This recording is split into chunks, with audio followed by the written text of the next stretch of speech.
यदि आप पतिव्रता हो तो सारे व्रत आपके चरणों में है, और पतिव्रता नहीं हो तो कर लो सारे व्रत, कोई अर्थ नहीं है। पतिव्रता नारी के चरणों में समस्त देवी देवताओं का वास होता है। पतिव्रता नारी ब्रह्मा विष्णु को भी अपने वश में कर लेती है। माता अनुसुईया इसका प्रमाण है। माता अनुसुईया पतिव्रता थी। ब्रह्मा विष्णु महेश आए परीक्षा लेने, कहा भिक्षा दे दो माता। माँ ने कहा ये लो भिक्षा। तो ब्रह्मा विष्णु महेश साधु बनकर आए, बोले हम भिक्षा तब लेंगे जब आप सारे कपड़े उतार दोगी, निर्वस्त्र हो जाओगी। तो माता अनुसुईया ने कहा कि हम गैर पुरुषों के आगे यदि निर्वस्त्र हो गई तो हमारा पातिव्रत चला जाएगा। माता अनुसुईया ने अपने पति का कमंडल उठाया, जल निकाला और हाथ में जल लेकर कहा, हे विधाता, यदि मैं पतिव्रता हूं और मैं सच्चे मन से अपने पति से ही प्रेम करती हूं, पति को ही परमेश्वर मानती हूं, तो ये तीन पुरुष मेरे बच्चे बन जाएं। तीनों ब्रह्मा विष्णु महेश छोटे छोटे बच्चे हो गए। तब मैया ने उठा के दूध पिलाया। एक पतिव्रत रहे जगत में, सब व्रत हैं बेकार। बिन पतिव्रत के नारी का तो जीवन है बेकार। सोना पति बिना संसार। मेरी माँ, आपका सबसे बड़ा व्रत है पातिव्रत। पति, यदि आपका पति आपसे प्रसन्न है तो आप बहुत अच्छी स्त्री हैं। आपका श्रृंगार है और आपके श्रृंगार को आपका पति देखता है, तब तो आपका श्रृंगार सार्थक है। पर आप कितनी भी सुंदर हैं, कितना भी अच्छा आपने श्रृंगार किया है, पर आपका पति आपको देखता भी नहीं है, तो श्रृंगार का कोई अर्थ नहीं। इसलिए स्त्री का केवल एक ही धर्म है, एक ही धर्म एक व्रत ने मां, काय वचन मम पति पद प्रेम। केवल पति के चरणों से प्रेम हो, ये नारी का धर्म है। एक पतिव्रता, एक पति के सिवा सपने में दूसरा पुरुष ना हो, ऐसी नारी पवित्र होती है। ऐसे पतिव्रता नारियों का जो दर्शन करता है, उनके दर्शन मात्र से मंगल होता है। सुहागन स्त्री का दर्शन शुभ माना जाता है। कोई भी कार्य करने आप जा रहे हैं और सुहागन स्त्री का दर्शन हो जाए तो समझ लो कि वो काम होगा ही होगा। पतिव्रता नारी है, श्रेष्ठ नारी है, तो निश्चित वो शुभ दर्शन है। तो पत्नी पतिव्रता हो और पुरुष क्या हो? पुरुष पत्नीव्रता हो। पत्नीव्रता का मतलब क्या हुआ? जो एक पत्नी अपनी पत्नी के सिवा पराई स्त्री को देखता हो, तो कैसे माता के रूप में, बहन के रूप में और बेटी के रूप में संसार की हर लड़की, हर स्त्री मेरी माँ, बहन और बेटी है। सिर्फ मेरी पत्नी ही मेरी अर्धांगिनी है और उसके सिवा दूसरा कोई नहीं। अपनी पत्नी के सिवा किसी दूसरी स्त्री का स्वप्न में भी ख्याल ना आए, ऐसा पुरुष पत्नीव्रता होता है। ऐसे थे राम, ऐसे हैं राम। और पतिव्रता माता सीता, सीता जैसी नारी और राम जैसा पुरुष। राम जी ने सब कुछ समाज को दिखाया है कि ऐसा जीवन होना चाहिए। उस जीवन को जीकर बताया है कि देखो ये जीवन है, पुरुष कैसा हो। जब सीता मैया वनवास में थी, राम जब गर्भावस्था में लवकुश का जन्म हुआ, तब राम जी ने यज्ञ किया था।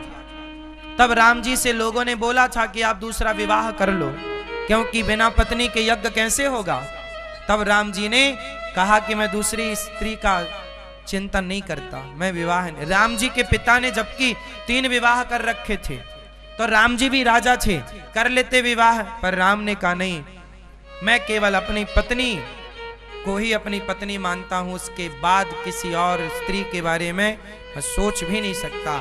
ऐसे राम जो पत्नी के ना होने पर भी चाहते तो विवाह कर लेते, परंतु सोने की सीता बनाकर राम जी ने बगल में बिठाकर यज्ञ को पूरा किया, पर दूसरा विवाह नहीं किया। वहां राम ने दूसरा विवाह नहीं किया। यहाँ आजकल स्त्रियां कई कर लेती हैं, कुछ स्त्रियां कई ब्याह हो जाते हैं। एक से नहीं जमी तो दूसरा जिंदाबाद, दूसरे से नहीं बनी तो तीसरा जिंदाबाद, तीसरे से नहीं बात बनी तो चौथा, तब तक बुढ़ापा आ ही जाता है।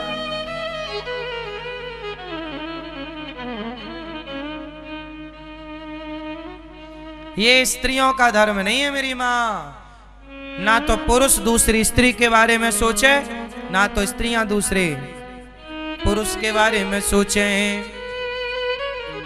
बिन परमेश्वर सोना मंदिर, बिंदिया बिना लीलार सोना, पति बिना संसार।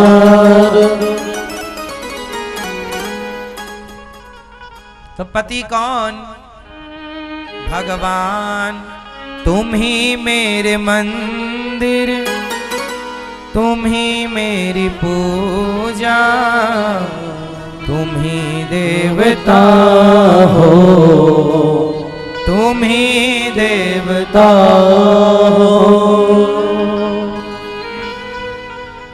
तुम ही मेरे माथे की बिंदिया की झिलमिल, तुम ही मेरे हाथों के गजरों की मंजिल।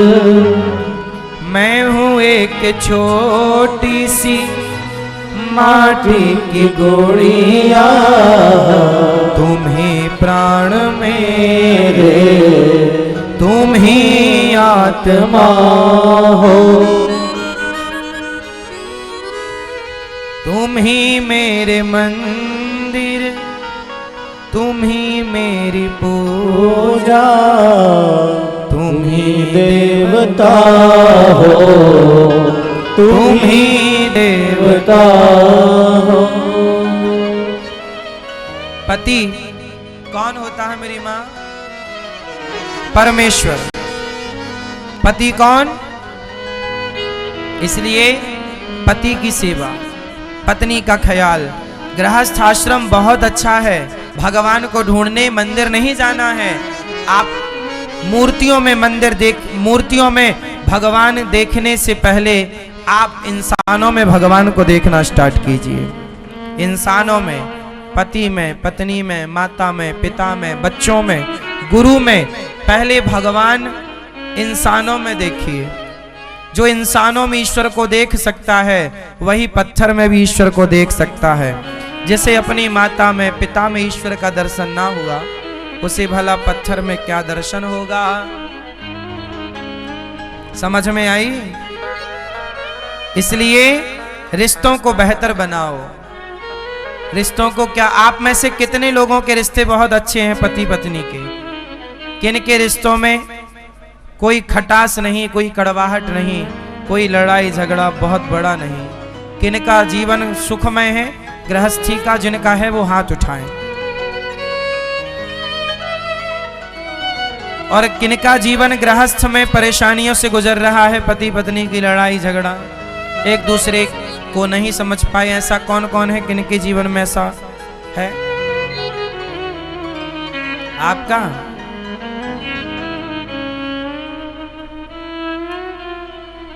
मैया जी से बनती नहीं है आपकी? मैया लड़ती हैं क्या? कि आप लड़ते हो? मैया लड़ती हैं? तो कौन जीतता है जब लड़ाई होती है? तो कौन जीतता है?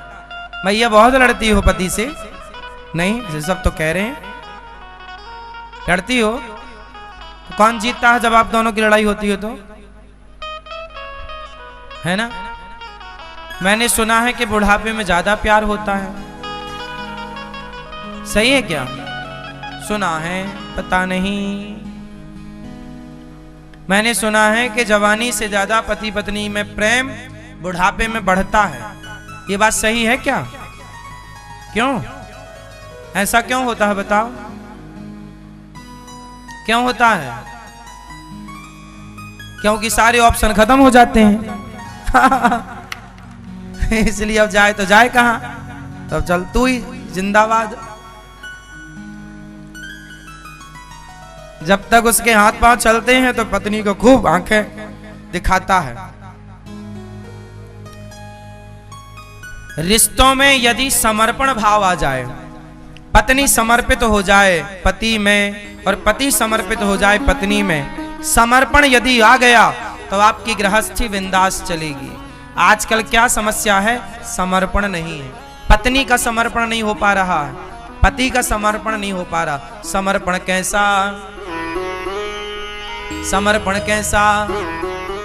समर्पण कैसा होना चाहिए पत्नी में? आप बताओ ना? बताओगी?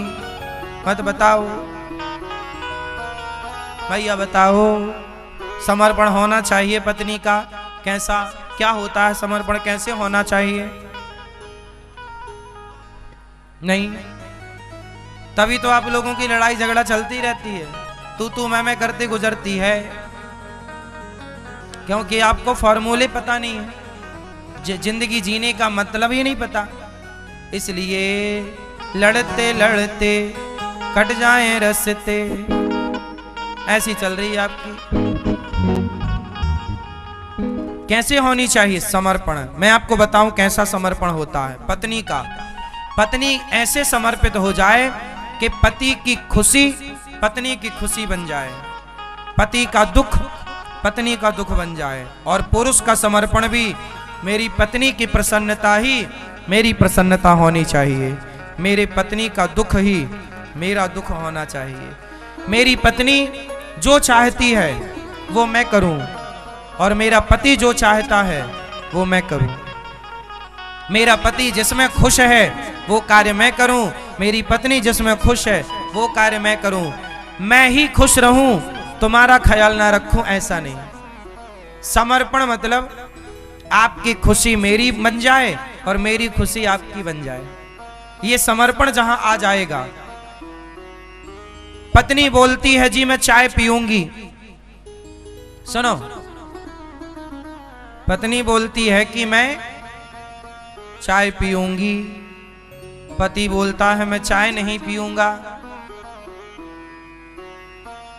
तो बताओ इनमें समर्पण है? ये दो रास्ते हो गए, पत्नी का रास्ता अलग और पति का रास्ता। और जहां रास्ते अलग अलग होंगे वहां विवाद सारी जिंदगी होगा। सिद्धांत बोल रहा हूं, फॉर्मूला बोल रहा हूं, लिख लेना। पत्नी को चाय पसंद है और पति को चाय पसंद नहीं है, तो रास्ते कितने हो गए? जोर से। अब दो रास्ते हो गए तो क्या होगा? झगड़ा। इसलिए क्या होना चाहिए? किसी एक को सरेंडर कर देना चाहिए। चाहे पति कहे कि चल अब तू पीती है तो मैं चाय पीने लग जाऊं, या तो ये पति कर ले या तो पत्नी ये कर ले कि जी आप नहीं पीते तो मैं भी नहीं पीऊंगी क्योंकि मेरा पति नहीं पीता।